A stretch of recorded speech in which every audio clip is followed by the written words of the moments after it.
Iemand met baie wysheid het eendag gesê, as jy in die boom se skaduwee wil sit, moet jy bereid wees om sy blare op te tel. Jy luister na Kort en Kragtig en ek is Fanie Meiburg. Kom ons word kragtig deur die woord. Vandag groet ek jou uit 1 Timoteus 6 vers 12 en ek praat met jou vanmôre as die boom se blare val. Paulus skryf, hy sê, stry die goeie stryd van die geloof, gryp na die ewige lewe waartoe jy ook geroep is en die goeie belydenis voor baie getuies afgelê het.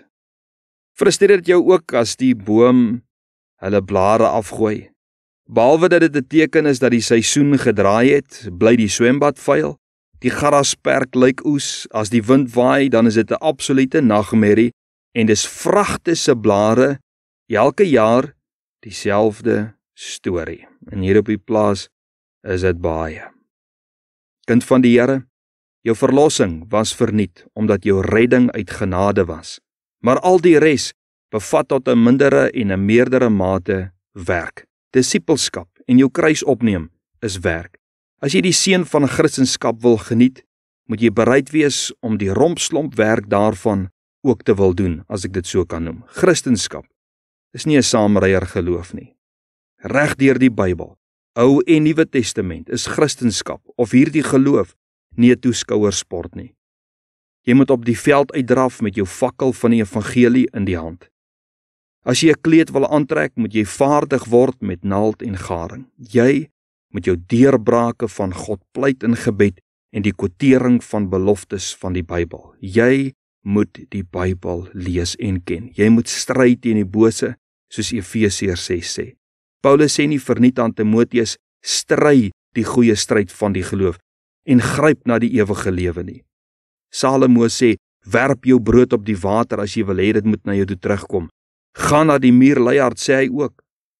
En Jesus sê, as jy 'n toring wil bou, dan bereken jy die koste. As jy in die geveg wil uitgaan teen 'n ander koning, dan maak jy seker jy het genoeg bemanning om dit te kan doen. Die skrywer van Hebreërs 12 sê in vers 11, hy sê nou, op die oomblik, lyk elke tugtiging, of dit nie 'n saak van blydskap is nie, maar van droefheid. Maar later lewer dit egter 'n vredevolle vrug van geregtigheid vir die wat daardeur geoefen is. Daarom, rig die slap hande en die verlamde knieë weer op. Maak reguit paaie vir julle voete, sodat wat krepeel is, nie uit lid raak nie, maar liewer gesond gemaak word. Jy sien, dis aktiwiteit wat 'n kind van die Here gesond hou en aktief hou. Jaag die vrede na met almal, werkwoorde en die heiligmaking, waarsonder niemand die Here sal sien nie.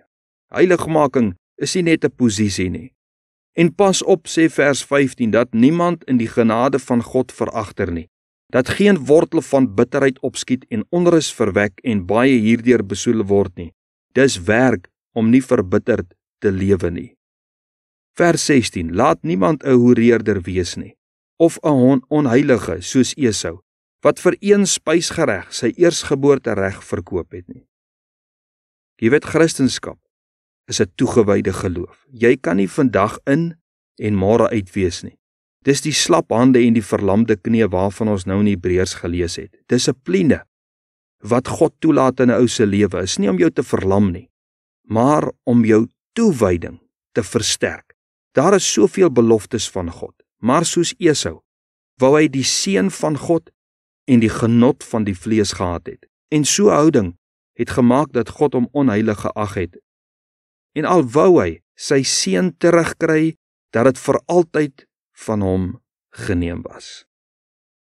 Jy weet, as jy die boom se skaduwee wil geniet, moet jy toegewyd sy blare optel en voed. Moenie dwaas wees en die boom afkap omdat jy die seisoen nie verstaan nie. Voed jou geloof deur toegewyd die Here te dien op alle vlakke. Soos iemand met waarheid eendag gesê het. Hy sê ons kan nie deeltydse Christene wees nie. Dit is soos 'n in- en 'n uitklokreël by die werk, nê. As jy inklok is jy toegewyd, maar as jy uitklok is jy los van die verantwoordelikhede en jy kan maak soos jy wil. Nee, Christendom is nie jou werk nie.